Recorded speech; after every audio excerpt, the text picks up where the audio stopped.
O conto a seguir foi postado especialmente aos que possuem alguma limitação à leitura, tais como os deficientes visuais, os idosos, os dislexos, entre outros.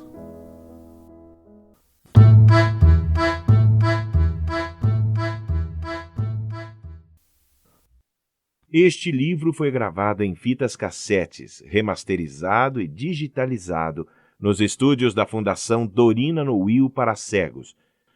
Lido por Drauzio de Oliveira.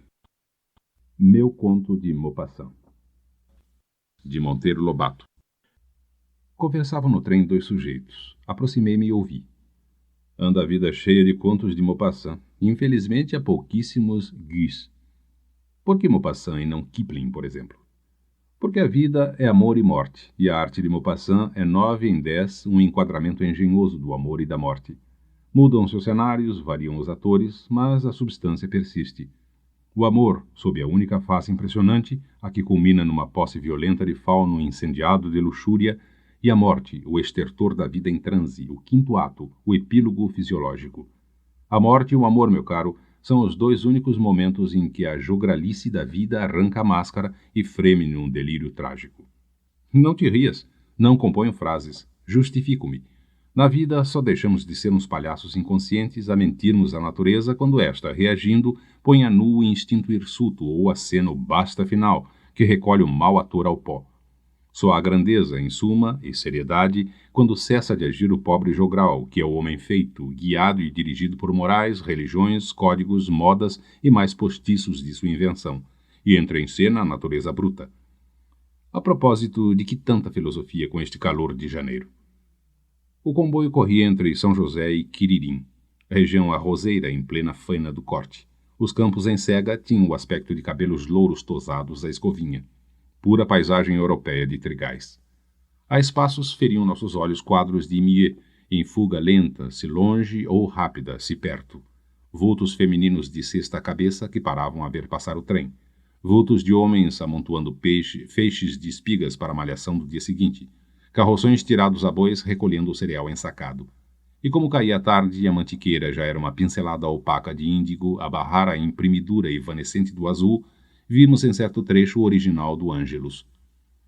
Já te digo a propósito de que vem tanta filosofia. E enfiando os olhos pela janela, calou-se. Houve uma pausa de minutos. Súbito, apontando um velho saguaragi avultado à margem da linha e logo sumido para trás, disse: a propósito dessa árvore que passou. Foi ela comparsa no meu conto de Maupassant. Conta lá, se é curto. O primeiro sujeito não se ajeitou no banco, nem limpou o pigarro, como é de estilo. Sem transição, foi logo narrando. Havia um italiano, morador destas bandas, que tinha vendola na estrada. Tipo mal encarado e ruim. Bebia, jogava e por várias vezes andou às voltas com as autoridades. Certo dia, eu era delegado de polícia, uns piraquaras vieram dizer-me que em tal parte jazia o corpo morto de uma velha, picado à foice. Organizei a diligência e acompanhei-os. É lá naquele saguaragi, disseram ao aproximarem-se da árvore que passou. Espetáculo repelente. Ainda tenho na pele o arrepio de horror que me correu pelo corpo ao dar uma topada balofa num corpo mole. Era a cabeça da velha, semi-oculta sob folhas secas, porque o malvado a decepara do tronco, lançando-a a alguns metros de distância. Como por sistema eu desconfiasse do italiano, prendi-o. Havia contra ele indícios fortes. Viram-no sair com a foice a lenhar na tarde do crime. Entretanto, por falta de provas, foi restituído à liberdade, malgrado meu, pois cada vez mais me capacitava da sua culpabilidade. Eu pressentia naquele sórdido tipo, e negue-se valor ao pressentimento, o miserável matador da pobre velha. Que interesse tinha no crime? Nenhum, era o que alegava. Era como argumentava a lógicazinha trivial de toda a gente. Não obstante, eu trazia de olho certo de que era o homicida. O patife não demorou muito, transpassou o negócio e sumiu-se. Eu, do meu lado, deixei a polícia e do crime só me ficou nítida a sensação da topada mole na cabeça da velha. Anos depois, o caso reviveu.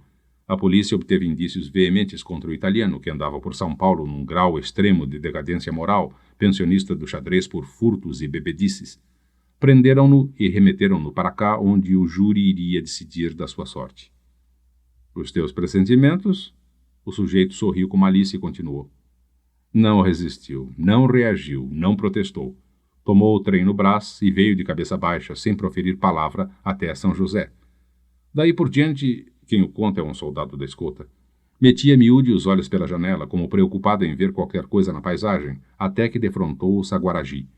Nesse ponto, armou um pincho de gato e despejou-se pela janela fora. Apanharam-no morto, de crânio rachado, a escorrer a couve-flor dos miolos perto da árvore fatal. O remorso. Está aqui o meu conto de Maupassant. Tive a impressão dele nas palavras do soldado da escolta. Veio de cabeça baixa até São José. Daí por diante enfiou os olhos pela janela até enxergar a árvore e pinchou-se. No progresso ingênuo da narrativa, li toda a tragédia íntima daquele cérebro. Senti todo um drama psicológico que nunca será escrito. É curioso, comentou o outro pensativamente. Mas o primeiro sujeito acendeu o cigarro e concluiu sorridente com pausada lentidão. O curioso é que mais tarde, um dos piraquaras denunciadores do crime e filho da velha, preso por picar um companheiro a foiçadas, confessou-se também o assassino da velhinha, sua mãe. Meu caro, aquele pobre Oscar Fingal O'Flaherty Wills Wilde disse muita coisa quando disse que a vida sabe melhor imitar a arte do que a arte sabe imitar a vida. Para ler este conto, acesse www.poeteiro.com